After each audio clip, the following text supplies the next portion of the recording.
তো আমি তোমাদের আগেই বলেছি যে জিকে নিয়ে কোনো চিন্তা ভাবনা করার কিচ্ছু নেই। আমি তোমাদের টেলিগ্রামে যে সমস্ত পিডিএফ গুলো দিয়েছিলাম, যে ক্লাসগুলো করেছিলাম, সেখান থেকেই সব প্রশ্নগুলো আসছে, তুমি শুধু একটু দেখে নাও। আজকে দেখো 4 ফেব্রুয়ারি ফার্স্ট শিফটে যে প্রশ্নপত্রগুলো এসেছে, সে একদম 100% রিয়েল প্রশ্নগুলোই কিন্তু আমি তুলেছি, মানে আমাদের যা স্টুডেন্ট রয়েছে তাদের কাছ থেকে আমি আর কি শুনে শুনে সেই প্রশ্নগুলোই আর কি কালেক্ট করেছি। একটু দেখে নাও যে কেমন ধরনের প্রশ্নগুলো এসেছে। দেখো এই প্রশ্নটা এসেছিল যে কোন সালে অভিনব বিন্দ্রা স্বর্ণপদক জিতেছিলেন? বলো বলো, এইগুলো কি আমি তোমাদের পড়াইনি? অবশ্যই পড়িয়েছি। তুমি বলবে দাদা 2008 সালে ব্রেজিং অলিম্পিকে তুমি খুলে দেখো, ওই দেখো তোমাদের টেলিগ্রামে অলিম্পিকের একটা পিডিএফ রয়েছে, সেখানেও তুমি দেখবা এই প্রশ্নটা পেয়ে যাবা। তারপরে রিভিশন ক্লাসের মাধ্যমেও কিন্তু আমি করিয়ে দিয়েছি। এবার আমি শুধু দেখো, তোমরা অনেকে চিন্তিত রয়েছো যে দাদা কেমন ধরনের প্রশ্ন আসছে, সেগুলো একটু জানার জন্য ব্যাকুল হয়ে উঠেছো। সেই জন্য আমি চটপট দেখিয়ে দিচ্ছি যে যে প্রশ্নগুলো এসে সেগুলো আমি একটু দেখিয়ে দিচ্ছি। কিন্তু আমরা এইভাবে পড়বো না। আমরা কিভাবে পড়বো, আমি তোমাদের টেলিগ্রামে পিডিএফ দিয়ে দেখো, আমি তোমাদের বলছি। এই যে প্রথম প্রশ্নটা যেটা এসেছে, যে এই তোমার হচ্ছে কোন সালে অভিনব বিন্দ্রা স্বর্ণপদক জিতেছিল, তো 2008 সালে ব্রেজিং অলিম্পিকে, অপশনে এটা ছিল, এটা আমাদের সঠিক উত্তর। মোদ্দা কথা, ওরা অলিম্পিক থেকে প্রশ্ন তুলেছে, অলিম্পিকের ইতিহাস 2008 সালের অলিম্পিকের থেকে প্রশ্ন আসা মানে অলিম্পিকের ইতিহাস থেকে তুলেছে। তাহলে আমরা কি করব, অলিম্পিকের ইতিহাস ধরবো, তার সাথে আমি যে 2024-এ দেখো 2024-এর যে প্যারিস অলিম্পিক আর প্যারা অলিম্পিক হলো, সেইটাও কিন্তু তোমাকে পড়ে নিতে হবে। মোটমাট ওখানে দুটো হয়তো 4 পেজ, আর অলিম্পিকের ইতিহাস আরও 2 পেজ। এইভাবে দেখো আমি তোমাদের তৈরি করছি, আমি তোমাদের দেখিয়ে দিচ্ছি।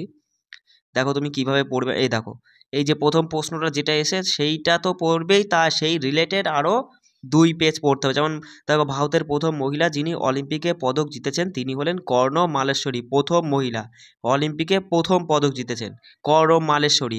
কত সালে? 2000 সালে। তিনি ভারোত্তোলক খেলার সঙ্গে যুক্ত। মাথায় রাখবা, সিডনি অলিম্পিক মহিলাদের মানে 69 কেজি বিভাগে ব্রোঞ্জ পদক জেতা প্রথম ভারতীয় মহিলা কর্ণ মলেশ্বরী। তারপরে দেখো, যেমন রূপা উন্নিকৃষ্ণান, প্রথম ভারতীয় মহিলা যিনি কমনওয়েলথ গেমসে স্বর্ণপদক জিতেছিলেন 2016 সালে। সালটা গুরুত্বপূর্ণ, 2016 সালে প্যারা অলিম্পিক দেবেন্দ্র ঝাঝারিয়া, প্যারা অলিম্পিকে, গ্রীষ্মকালীন এই প্যারা অলিম্পিকে দেবেন্দ্র ঝাঝারিয়া পুরুষদের জ্যাভলিন থ্রোয়ে স্বর্ণপদক জিতে প্রথম ভারতীয় হন। মাথায় রাখবা।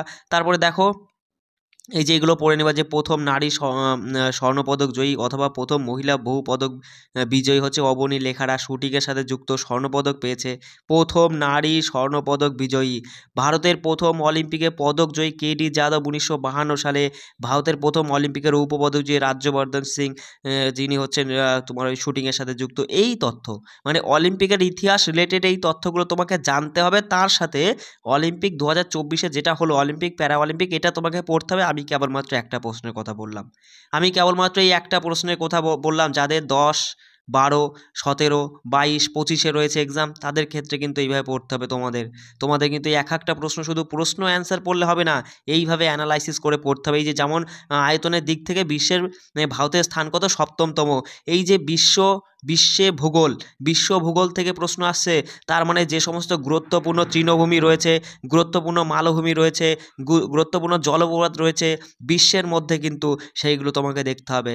ঠিক আছে, বিশ্বের মধ্যে ভারতের কোনটা বিখ্যাত কী রয়েছে, সেই বিষয়গুলো তোমাকে দিতে হবে। চিন্তার কোনো কারণ নেই, আমাকে শুধু একটু সময় দাও।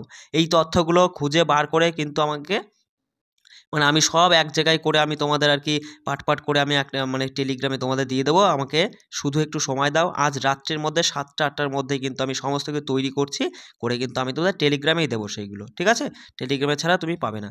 দেখো, এই প্রশ্ন এসেছিল, পণ্ডিত শিবকুমার শর্মা কোন বাদ্যযন্ত্রের সাথে যুক্ত সন্তুর বাদক? বলো বলো, তোমাদেরকে আমি এই প্রশ্ন করাইনি? অবশ্যই তুমি তুমি নিজে বলো দাদা, আমি কি এই প্রশ্নগুলো করাইনি? অবশ্যই করিয়েছি। এই সবুজ বিপ্লব কিসের সাথে সম্পর্কিত? একদম 100% রিয়েল প্রশ্ন। যারা পরীক্ষা দিয়ে এসেছো তোমরা একটু কমেন্টে জানাও যে দাদা হ্যাঁ এই প্রশ্নগুলো এসেছিল। ঠিক আছে, তাহলেই কনফার্ম হয়ে যাবে তোমরা বাকিরা। দেখো, সবুজ বিপ্লব কিসের সাথে সম্পর্কিত? কৃষি খাত। কৃষি খাতের সাথে সম্পর্কিত। 1919 সালে ভারত সরকার আইনের সময় ভারতের ভাইসরয় কে ছিল? Lord Chelmsford. বলো বলো, এটাও কিন্তু তোমাদের ওই যে দেখো গুরুত্বপূর্ণ, আমি হচ্ছে 15টা টপিক বলে লাস্টের দিন একটা পিডিএফ দিয়েছিলাম, সেখানেও কিন্তু এইগুলো আমি করিয়ে দিয়েছি। তাই না? ভারতে দেখো বলছে ভারতের তৃতীয় পঞ্চবার্ষিক পরিকল্পনার মূল উদ্দেশ্য কী ছিল? কৃষি এবং গম উৎপাদন আর কি উৎপাদনের সাথে সম্পর্কিত। বলো পঞ্চবার্ষিক পরিকল্পনা করায়নি? অবশ্যই করিয়েছি। দেখো এই প্রশ্ন এসেছিল যে 2023 সালে মহান অভিবাসীদের তালিকায় অন্তর্ভুক্ত হওয়া প্রথম ভারতীয় বংশোদ্ভূত আমেরিকানকে। দেখো অজয় বঙ্গ। ওই যে 50টা দেখবা, ওই যে কারেন্ট অ্যাফেয়ার্সের মধ্যে যেখানে 50টা এমসিকিউ রয়েছে সেখানে কিন্তু এই তথ্যগুলো আমি তোমাদের তুলে দিয়েছি। ভগৎ সিং এবং বটুকেশ্বর দত্ত 1929 সালে 8ই এপ্রিল কোথায় বোমা নিক্ষেপ করেছিল? দিল্লির ওই সংসদ ভবনে। বলো এগুলো সব তোমার পড়া প্রশ্ন। তারপরে যে অ্যাটর্নি জেনারেল কার দ্বারা নিযুক্ত হয়? রাষ্ট্রপতি দ্বারা নিযুক্ত হয়। ভারতীয় সংবিধানের তৃতীয় অংশ কিসের সাথে বর্ণিত আর কি? মৌলিক অধিকারের সাথে সম্পর্কিত। এগুলো সব কিন্তু তোমাদের পড়িয়েছি। যেমন বলছে ভারতীয় সংবিধানের কোন অনুচ্ছেদে ইউনিয়ন পাবলিক সার্ভিস কমিশন অর্থাৎ ইউপিএসসির বিধান রয়েছে? বলো বলো পড়নি? অবশ্যই পড়েছো। 315। 315 থেকে 323। এটা অনেকে বললো যে অপশানে দাদা এরকম ছিল, আবার কেউ বলছে দাদা শুধু 315 ছিল। এটা একটু দেখে নিও, ঠিক আছে? তারপরে দেখো এই প্রশ্ন এসেছিল যে মাইকেল ফ্যারাডে কোন বৈদ্যুতিক যন্ত্র আর কি আবিষ্কার করেছিল? মানে কত সালে বৈদ্যুতিক জেনারেটর আবিষ্কার করেছে? এটা মনে হয় 1831 হবে হয়তো, সালটা একটু দেখে নিও, ঠিক আছে? 1831 সালে বৈদ্যুতিক জেনারেটর আবিষ্কার করেন মাইকেল ফ্যারাডে। তারপরে দেখো তোমার এই যে মোহিনীঅট্টম কোন মানে রাজ্যের শাসন? বলো এগুলো সব পড়া। এই যে 2023 সালে গৃহলক্ষ্মী যোজনা চালু হয় কোন রাজ্যে? বলো এটাও কিন্তু তোমাদের এই 200টা গুরুত্বপূর্ণ কারেন্ট অ্যাফেয়ার্সের মধ্যে তুমি পেয়ে যাচ্ছ। দেখো 2023 সালে গৃহলক্ষ্মী যোজনা চালু হয় কর্ণাটকে। তারপর নিউ ইয়র্ক সিটি টাইমস স্কোয়ারে মঞ্চে লাইভ পারফরমেন্স করা প্রথম ভারতীয় শিল্পী হচ্ছে অনুষ্কা সেন। দেখো কারেন্ট অ্যাফেয়ার্স থেকে বলেছি আমরা 3-4টে প্রশ্ন আসবে, ঠিক আছে? 3-4 মানে 4টে প্রশ্ন এসছে মানে ফার্স্ট শিফটে। তারপরে দেখো 1951 সালে এশিয়ান গেমস কোথায়? বলো বলো এশিয়ান গেমস কিন্তু করিয়েছি।